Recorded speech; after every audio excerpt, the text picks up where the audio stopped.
Good morning. Good morning. How's everybody doing today? Great. Just curious, how many people created their day this morning? You know why you didn't create your day? Because you don't believe it's possible yet. You see, if you knew it was true, you would wake up every morning excited to create your day, right? So we have to begin to understand then that we have an understanding of philosophy. The movie was great philosophy. It's what I call dinner conversation.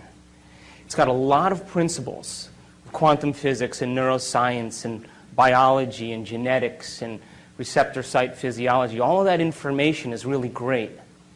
But we have to begin to put the rubber to the road. We have to take this information in some way, apply it to our life, right? Otherwise, it's just good philosophy, and nobody's changed from anything.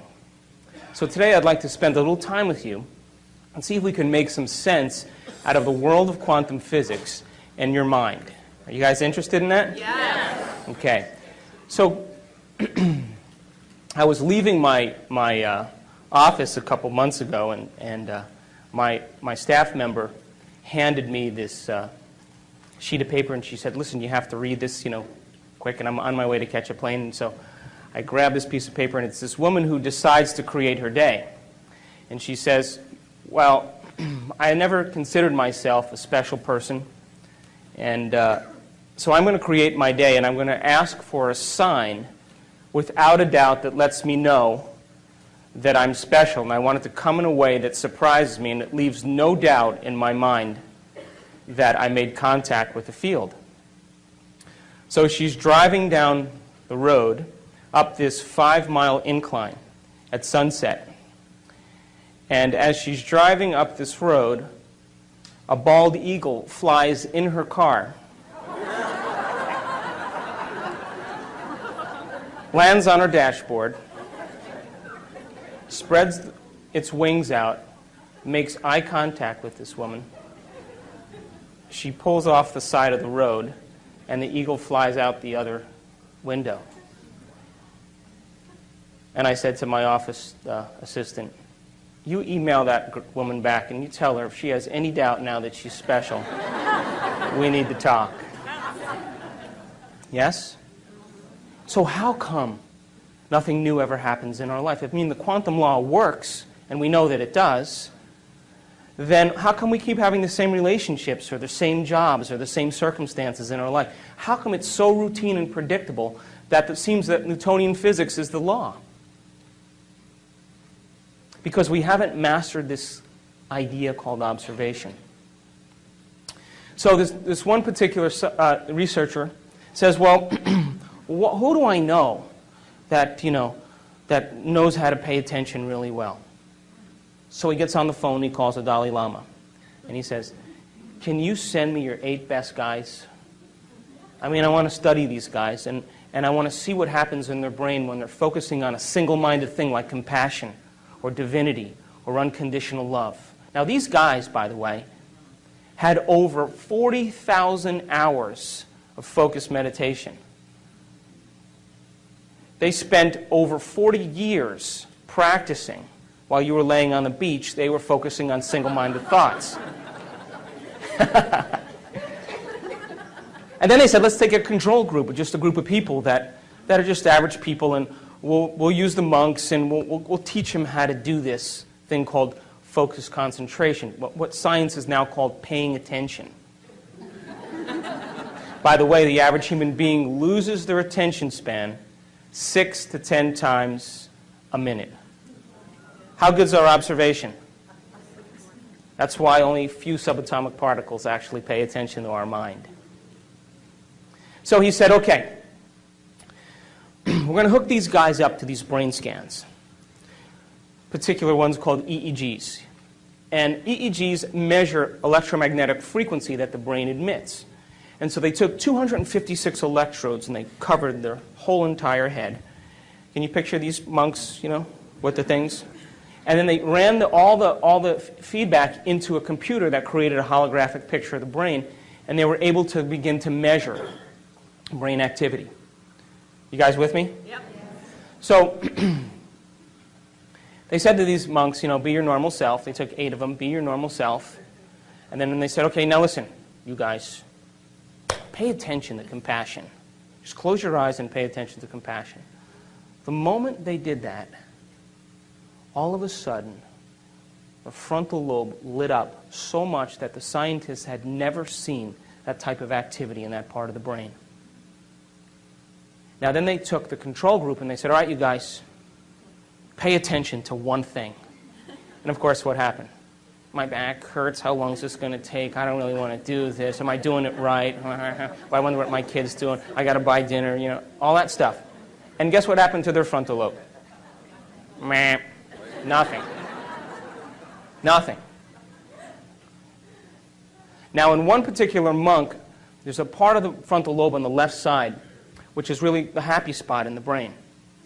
And this guy's left frontal lobe was so ignited that the scientists said, this guy's got to be the happiest guy in the world.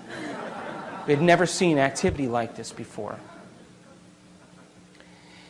But then the scientists began to think about this, and what they said was, maybe paying attention and concentration and observation is a skill. Just like tennis or golf, and you can improve it if you keep practicing it. Now think about this.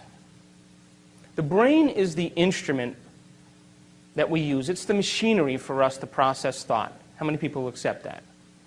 And it also has some automatic processes that allow us to function. But for the most part, it's the greatest area in the body where there's the greatest number of neurons clustered together. And where you have the greatest number of neurons clustered together, you have the greatest intelligence. So the brain is the central clearinghouse of intelligence. Mind, by the way, is what the brain does. Mind is the brain in action. It's the brain at work. When we can measure a working brain, we're studying mind. You guys with me? 6 to 10 times? Hello? You guys with me? So mind is when the brain is in action. So when we're using functional brain scans and we're studying how the brain works, we're studying this concept called mind. You understand? Yes. Then here's my question. If the brain is the instrument for intelligence or processing thought, and mind is what the brain does, if you can improve the way your brain works, who's doing the improving? And it's that nasty 13-letter word called consciousness. That's the only solution. Consciousness is our self-aware, free-willed individual that is really not the body, is not the brain, and is not the mind. As a matter of fact, consciousness is what manipulates the brain to produce mind. You understand that? The brain processes 400 billion bits of information every second. You know that? I said it in the movie.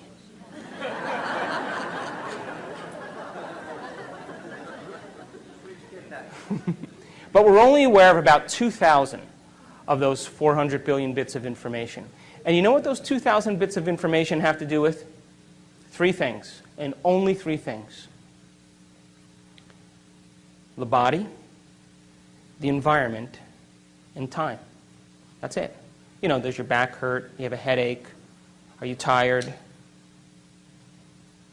Is it too cold in here? Is it too bright in here? Is it too dark in here? You like the way the person smells sitting next to you. You even like the person next to you. How long is this guy going to talk before we can break? And that's where all of our self-awareness is on. It's only on the body, the environment, and time. And yet billions of bits of information is being processed by the brain. Now, when we can take consciousness, self-awareness, and move it away from the body, the environment, and time, we no longer have to live by the laws of the body, the environment, and time. And when we're able to do that, we begin to open the door to walk into the quantum field. Now, it's true I've been studying spontaneous remissions of diseases. It's kind of been my interest for the last 7 years. People that have had cancer and diabetes and emphysema and endocrine conditions, thyroid conditions, heart disease, high blood pressure, high cholesterol levels, rare genetic disorders that even medical science didn't have a solution for. And these people all of a sudden became healthy. And they weren't all Roman Catholic, and they all didn't believe in the same God. They weren't all vegetarians. Not all of them use crystals. As a matter of fact, none of them did. They didn't trust the astrology charts. None of that was in common amongst these people. There were 4 things that I found in common amongst every person that had a spontaneous remission. 4 major things and 2 minor things. The first thing that was in common with every person that had a spontaneous remission was that every person accepted and believed that there was an intelligence that lived within them. Did you hear what I said? Within them. That somehow was giving them life. There was some spiritual aspect of themselves that didn't exist. Where does religion always say that is?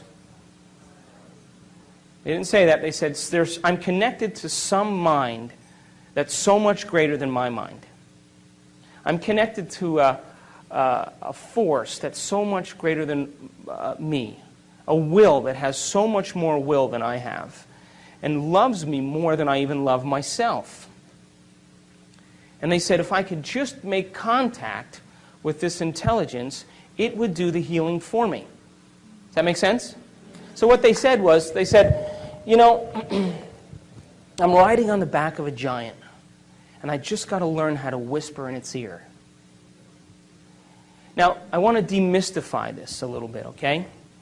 Because when we talk about spirituality or spiritual, laws, everybody all of a sudden has no imagery in their brain to be able to process that, right? It's nebulous. But so let's demystify that. Do you know that that intelligence gives life to every human being on this planet? It holds order in the universe, and you're connected to it. It's the same intelligence right now that's keeping your heart beating.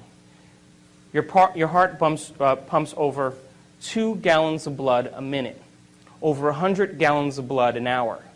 It pumps over 100,000 times a day through 60,000 miles of blood vessels. 3 billion times in one lifetime. No repair, no checks. It does it independent of your moods, your likes, your dislikes, your opinions. It continuously gives you life. Now, are you thinking about doing that? Or is there some order intelligence doing it for you? It's the same intelligence that's digesting your breakfast and breaking down proteins and carbohydrates and fats into simple products so they can be reassembled for regeneration. And we don't even think about that. See, you and I, free-willed individuals, get a free ride. And something loves us enough to continuously give us life.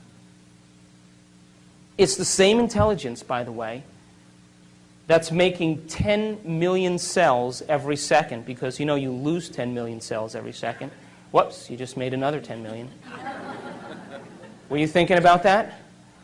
Or is something loving you enough to give you life? And that in every single cell in your body, out of the 100 trillion cells, one cell goes through 100,000 chemical reactions a second. Now multiply that by 100 trillion. And if you don't think that we're connected to a greater mind, we need to rethink it. And that there are little enzymes that zip through your DNA. There's 3.2 billion nucleic acids that make up DNA in one cell. As a matter of fact, geniuses, if we took one DNA, the whole strand of DNA out of one cell, and we straightened it out, it would be 6 feet long. You have enough DNA in your body to go from here to the sun and back 150 times. So they said, something has assembled who I am. It's got a greater mind than I do, because I don't know how to do any of this stuff. And it's got a greater will than I do, because I don't think I can keep my heart beating more than a few seconds without thinking about my Visa account. And it loves me enough to put up with me. And they said, I gotta just surrender. I gotta get out of the way enough to let this thing do it for me. I just gotta direct it and then get out of the way. That was the first thing they had in common. The second thing they had in common is that they all said this. You know, my thoughts, or my attitude, you know, an attitude is a cluster of thoughts pasted together. My attitude created my condition. You know, I've been a victim for the last 15 years. I could never get over it, and it's worked really well for me to get what I want. Or I've been an angry person and I've hated my parents for the last 15 or 20 years, and I got to stop that. It was actually me and who I was being that created this state of health that I'm in. You with me? Yeah. Now, do you know that every time you have a thought, you make a chemical? And if you have great thoughts and unlimited thoughts or happy thoughts, you make chemicals that make you feel happy or good. And if you have negative thoughts or bad thoughts or contracted thoughts, you make chemicals that make you feel bad. Does that make sense? So imagine, right? You have an insecure thought. What's the next thing that happens? You feel insecure, right? Now here's the bad news. The moment you start to feel insecure, the next thing you do is you start to think the way you're feeling, which then makes more chemicals so that you can feel the way you're thinking and think the way you're feeling. And we get caught in this loop between thinking and feeling. This is the human drama.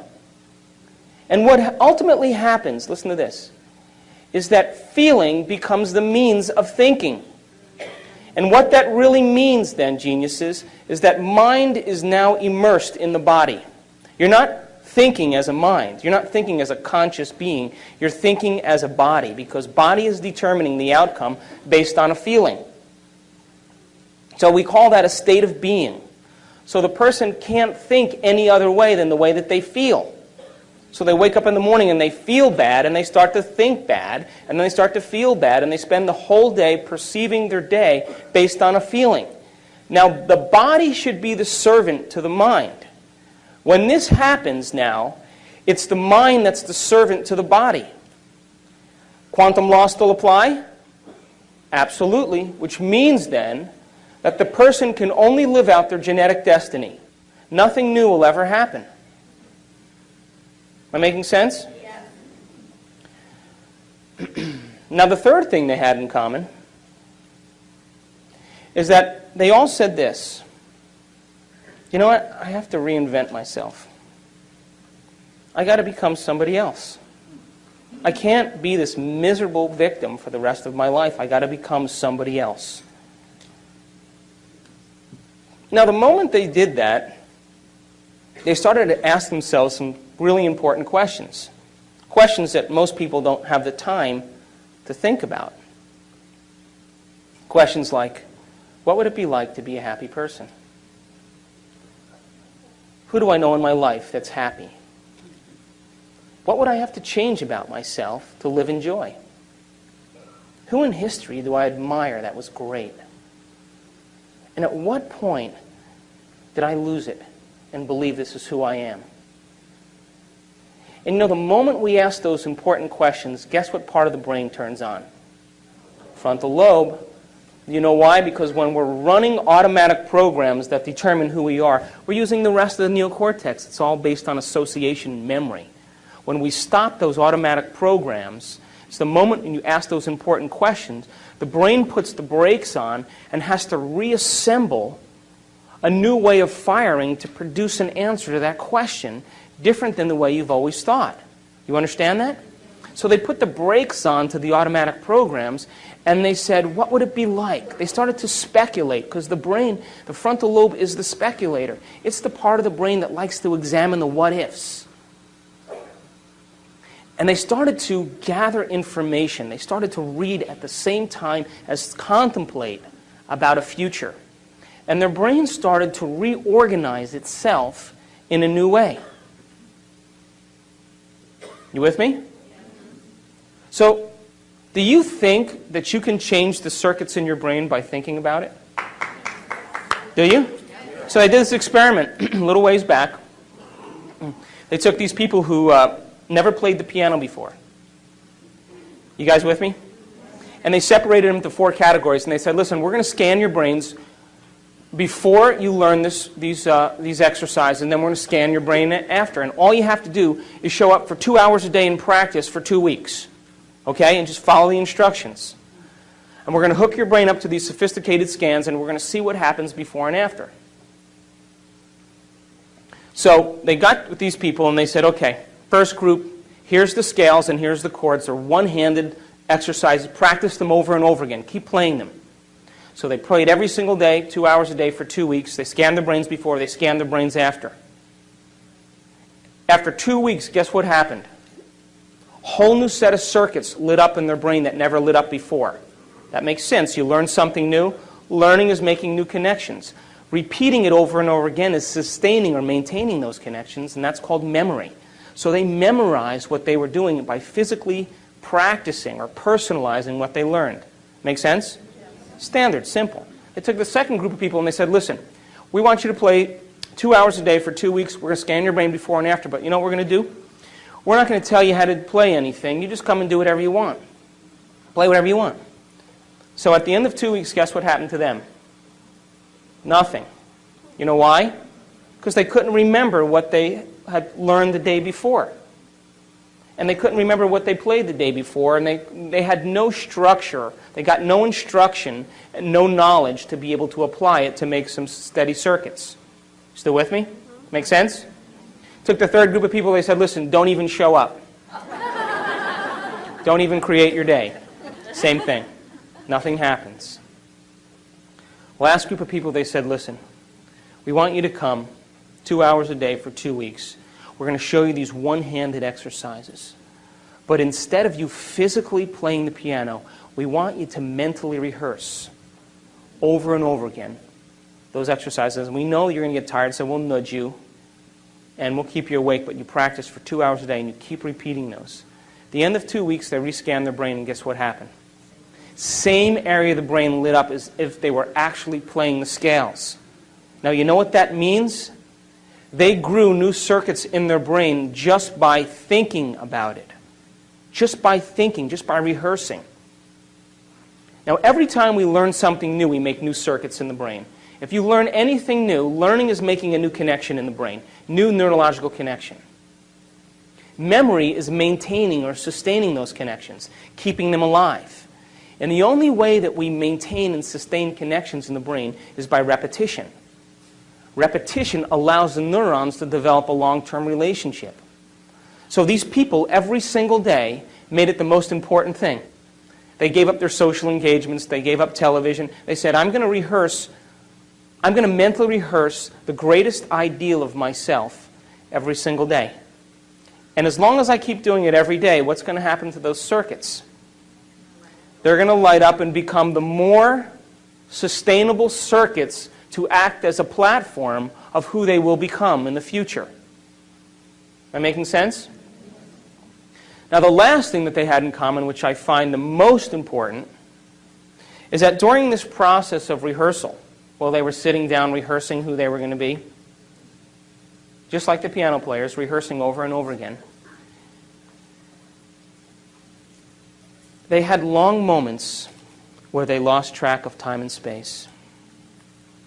In other words, they became so involved with what they were doing that when they opened their eyes or they lifted up their eye masks or when they turned the lights on in the room, it was 2 hours later and it only seemed like 5 minutes. They were so involved with what they were doing that they lost the feedback of the body, they lost the feedback from the environment, and they lost track of time. And the moment that that happens, geniuses, that's the moment we walk through the door to the quantum field. And that is the moment, by the way, according to neuroscience, that we repattern and rewire the brain. And by the way, guess what part of the brain is the most active when we do that? Frontal lobe, because isn't it true that we're making thought more real than anything else in that moment? And because the frontal lobe is the orchestra leader, it has its connections to the rest of the brain.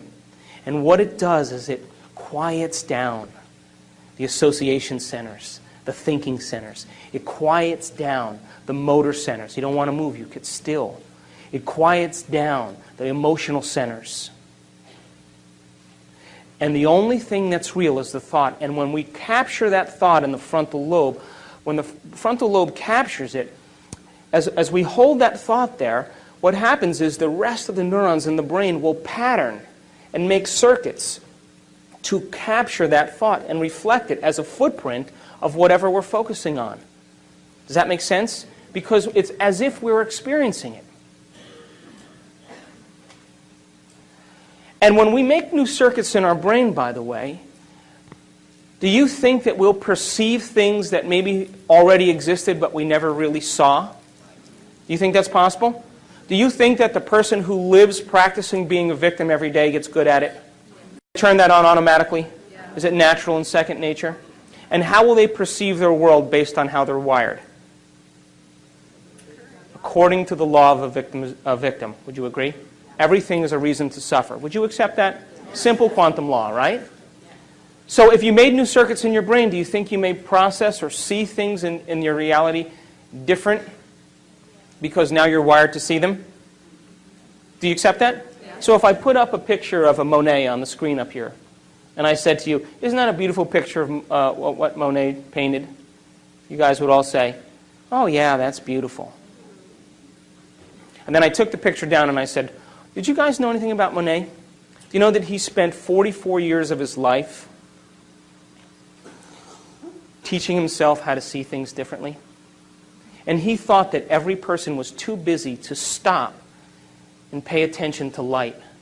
And he loved light. He loved the light first thing in the morning, and he loved the light at sunset, at the twilight hour. And he said that the golden light of the twilight hour and the brightness and the opalescent light in the morning actually colored reality. And that he said, if I can capture this in my paintings and make things bright enough and capture light, maybe people will stop and look and see what they never pay attention to. And then he said, you know, the wisteria and the bridge are one and the same. I can't paint them separate. They're the same to me. And as he got older, he developed cataracts. And the cataracts were so thick that when he looked at the light, it diffused the patterns. So he began to more and more paint exactly what he was seeing. And the doctors urged him to have an operation, to do something to help him. And you know what he said? I worked too hard to see this way. Now, if I took that painting and I put it back up on the screen, would you see it differently? Would you agree that because you learned new knowledge and new information, you made new circuits to perceive what was already there, but you never paid attention to? Yes. Reality is the same way. How about the wine connoisseur? A 1992 Cabernet Sauvignon Silver Oak Alexander Valley. Good bottle of wine. You take that and you give it to the wine connoisseur and he lets it breathe. He knows about tannins. He knows about alcohol content. He knows about oaky flavors. He knows about grapes. He knows about age. He knows about aroma and sweetness. You think his brain is wired to perceive what wine is all about? Did he pay attention through knowledge long enough period of time to wire his brain to perceive subtleties in wine so that he would enjoy every single taste in that wine? You take the person who drinks the screw-off tops, you give him the 92 Cabernet, what happens? I don't taste any difference because he's not wired to. Do you understand? Reality is the same way. The reason that the movie is so great is because now you're paying attention to things that you normally never paid attention to. But do they exist all the time? Yeah. If the brain processes 400 billion bits of information every second, is it possible that we're missing some of reality? Yes. Is it true? Yes. So now, science used to say that the brain was hardwired, meaning that it was, wired so intently from genetics that you're going to be born a certain way, and then you're going to turn out just like your parents. And that's the end of the story. So it's a predetermined life, and get what you can in the process. And now what they're saying is, whoops, we lied. It's not true. You see, the brain is hardwired. There are certain definite areas that are hardwired because the human brain has been around for hundreds and hundreds of thousands of years, whether you want to believe it or not. It's been around for millennia. And this process of learning has developed the brain. Now, when the sperm and the egg come together in utero, right around the 3rd month of life, the cells start to differentiate and we start to make neurons. And they start migrating north up to the skull. And then around the 6th month of life, we start making these connections. A neuron looks like an oak tree. But it's not big like an oak tree. It's tiny and it's flexible like cooked spaghetti, and it's leafless. And it's 3-dimensional. And where neurons connect with other neurons, that's called a memory, something that we've learned. That's information being exchanged. Now, at the 3rd month of life, we make about 8,000 neurons per minute. At the 6th month of life, those neurons start making connections, and we make about 4 million connections a second, all the way through the time we're 2 years old. So the brain becomes this 3-dimensional tapestry of neurological connections. And what's being transferred to the fetus is knowledge, pre-programmed connections, so that you can turn your head towards a sound. And you know what to do when you're sad. And you know what to do in case there's a threat or stress from your environment. So we have certain pre-wired patterns that have been shaped and developed from eons of trial and error. And one brain, human brain, looking next to another human brain looks almost exactly the same. As a matter of fact, if I took 2 brains and unscrewed your head and placed them side by side, you wouldn't really tell who was who, because the same folds and convolutions are similar from brain to brain. That's like your hand. Everybody's got a hand, right? It roughly looks the same. But then those intricate connections and patterns that form, those connections and circuits that form then, become the fingerprints of who we are. And we get specific traits, propensities, and characteristics that are inherent from our parents. And by the way, those are the things that they've learned. Those are the things that they've experienced. Those are the propensities and traits and emotional tendencies. So you may inherit your mother's insecurity and your father's anger. You may have your father's intelligence and your mother's creativity. But they're going to contribute their best. In other words, they're going to give the fetus, they're going to create a new being, and they're going to give to them what they've practiced the most. You understand? Now that's only, by the way, 50% of who we are. No one likes that, but it's true.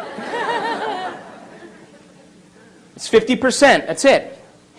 The other 50% is up to us to begin to make our own circuits and our own connections. Now there's only 2 ways that we make connections in the brain. Only 2 ways. The first way we make connections in the brain is from knowledge that we gain, information, philosophy. Every time you learn something semantically new, every time you learn a new bit of information, you made a new connection. Did you guys make any connections today? So learning is making those connections. So it would be like if I handed you a book on how to ride a bicycle. And I said, read the whole entire book because I'm going to test you in 2 weeks. Know how to change a flat tire, know how to tighten the spokes, know how to shift gears, know how to brake, learn about this mystical thing called balance. And I'm going to test you in 2 weeks. And you would read that information and study it and repeat it till you did what? Repeated it enough till it was wired. Now it's being stored as a long-term memory. So that's philosophy, right? You're basically studying someone else's experience. And you are literally wiring your brain so that you can have that experience. Would you agree? Which, by the way, is the second way we make connections in the brain, is through experience. Experience is what enriches the brain. Now listen to this. Every time we experience something new, when we're experiencing it, all of our 5 senses are immersed in the process. What we're seeing and smelling and tasting and feeling and hearing, all of our 5 senses are picking up information from the environment and sending a rush of data back to the brain. And through these 5 pathways, this rush of data through 5 different ways causes neurons in the brain to fire and sting. And when they do that, they release these chemicals called neurotransmitters that make us feel a certain way. So the end product of an experience is called an emotion or a feeling. Still with me? So then, if an emotion or a feeling is the end product of an experience, then, if we keep experiencing the same emotions every day, what does that tell us? We're not having any new quantum law apply to that? As a matter of fact, if you keep your mind on those same emotions, by the law of the quantum realm, basically, we're putting our attention on something that we already know from the past. And what do we get? More of the same.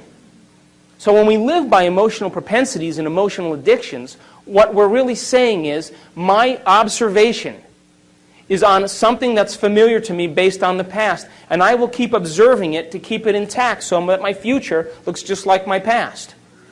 And people who say, well, I don't want to, I'm suffering terribly, but I don't want to leave this relationship because it doesn't feel right. Which really means I'm too addicted to feeling to do anything else. Because the moment we give up the continuity of thinking and feeling, we break the addiction. All of a sudden, all the cells of the body, who are used to getting all those molecules, all of a sudden go like this.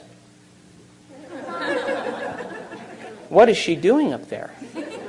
She's no longer providing the chemistry to make me feel the way I like to feel. So they get together and they say, okay, well, let's send the message back up to the brain. Right?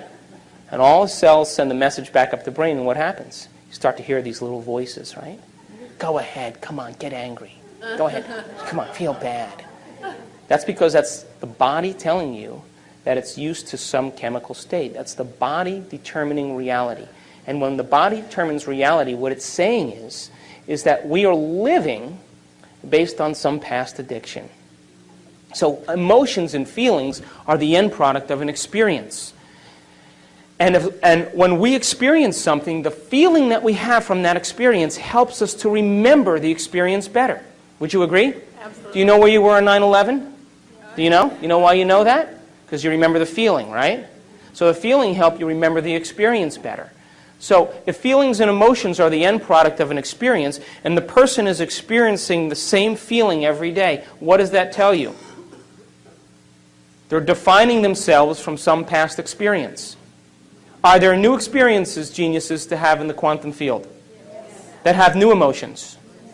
Could you create a new experience that's going to produce a new sensory feedback to the brain that's going to have a new emotion? And that new emotion then will help you to remember that experience better? And so can you picture in the quantum field future experiences that you would like to have that have nothing to do with survival? Yes. Nothing to do with pain? Nothing to do with sexuality, nothing to do with success and power and control, but all those virtues that we secretly hope for, those are the end products of being able to experience something different than survival. But you see, we're so wired for survival that the human being thinks that what's happening out there is more real than what's happening in here. Do you know that it takes 17 years, according to the latest research, 17 years for a new piece of information to be implemented into the current system? So we're living by past paradigms. The reason you're here, by the way, is because you believe in something else. Is that true? Yes. And let me warn you, please, do not wait for science to give you permission to do the supernatural. Let's go out and do it and then have science come and study us. Because if we do that, don't we make science the next religion? And then we have to live by their convention and their conformity? Why not go out and try it out, apply the knowledge, so to have a new experience? And then, if you're able to do that experience over and over again, have science come and say, how do you do that? And you say, come and study my brain. I'll show you how it's done. Does that make sense? Yes. So experience then is the end product of when we apply knowledge. In other words, when you get on that bike and ride that bicycle now, wouldn't you agree that when you drive and you hit the curb and you fall and you skin your knee, are you gaining information from your experience? Yes. That your senses are processing it. And then you get back on the bike and you start to pedal and then you get a flat tire. You have to get off the bike and you start changing the tire and you scratch your knuckle on the spoke. Are you getting more information? Help you understand what it is to ride a bicycle? Then you get back on the bike and you start to pedal up the hill. And oh my God, your legs are burning. Are you still learning from the experience of how to ride a bicycle? You're remembering that. Then you get to the top of the hill, and all of a sudden you go down the hill and all the pain goes away and the wind is blowing in your face and your hair standing up and tears are running off the sides of your face. Is your senses processing more information? Are you recording that about the experience of how to ride a bicycle? And you start pedaling so fast that the chain falls off. So you got to get off and change the chain, and as you're changing the chain, you put the chain back on and then you wipe your nose and get your grease under your mouth. And then you smell that smell. Are you still learning? Are you associating now from the experience of what it is to ride a bicycle? So the richness of life is experience. So knowledge and information is for the mind and the brain. And experience is for the body. And knowledge is the precursor to the experience. In other words, we're only limited by our knowledge.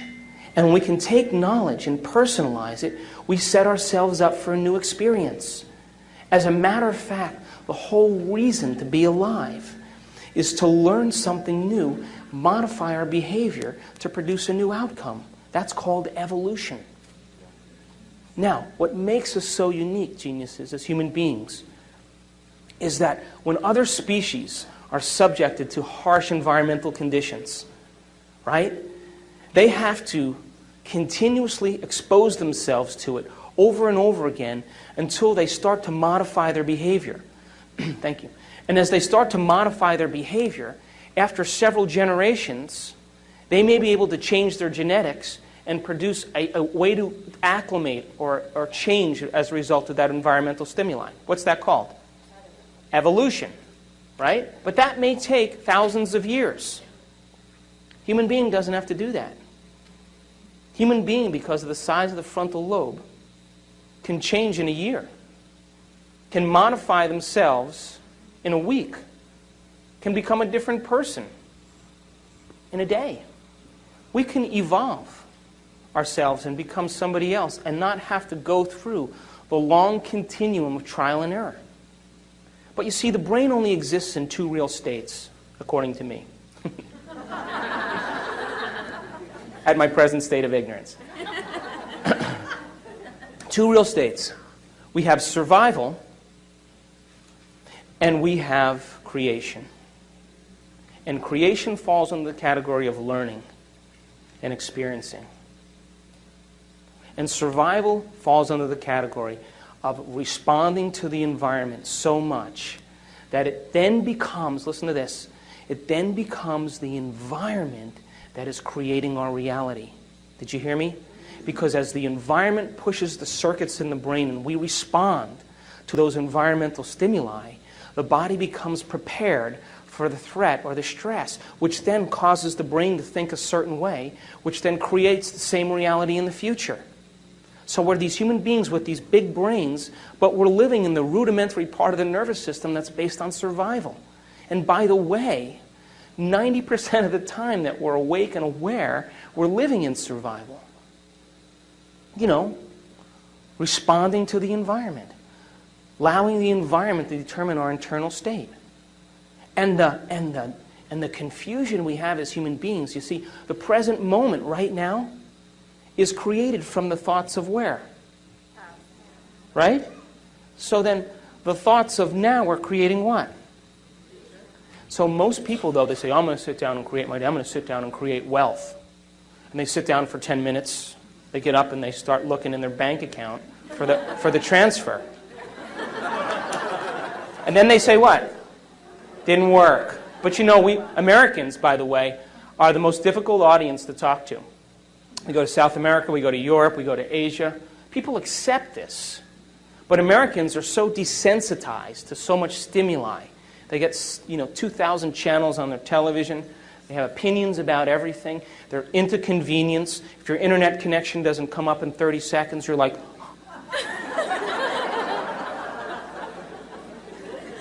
And so if we don't get what we focus on in our arrogance, we all of a sudden say it didn't work. Well, the quantum field works. It's us that don't work.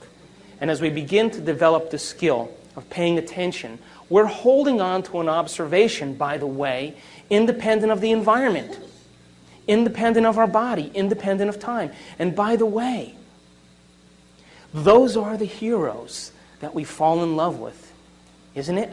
Whether it's Martin Luther King or William Wallace, or Churchill, or any of those guys, you know what they said? They said, my observation matters. And I'm going to hold on to this thought, and I don't care how long it takes. And I'm going to hold on to this thought, and I'm not going to compromise it for anybody. Nothing in my environment is going to cause me to let go of my belief. I'm going to hold on to this observation, and I don't care what it feels like, because I'm accepting this more than I'm accepting anything else. And you can do whatever you want, but this is what's more real to me. And when we have that skill of observation, don't you think that the observer is going to start getting on board? Don't you think that's possible? So we have to develop that skill. We have to develop that skill. And because we're so prone to convenience that when it doesn't show up the same day within a matter of moments, we discount its possibility. Why not fall in love with an abstraction? Something that you haven't experienced yet. But if you can put all of your mind into that abstraction, don't you think that that abstraction will be your future? Don't you think that's possible? And don't you think you'll wire your brain to be exactly what your future dictates? You see, we can't get anything in our life that we're not first wired for. You can't be wealthy unless you're wired for wealth. So once we're wired for it, implicitly wired, non-declaratively wired, when we've wired it so much that we don't have to think about it anymore, that's the moment we are it. And that's the moment it takes no effort to have the side effect of who we are as a mind show up in our life. Does that make sense? I have a friend who's a millionaire. I went to lunch with him. He said to me, today I lost everything that I owned. Pass the ketchup. And I looked at him and I pushed the ketchup over there, and I was talking to me and I said, Jerry, aren't you upset? He said, what do you mean? I said, well, you lost everything you owned. He said, what? He said, I am money.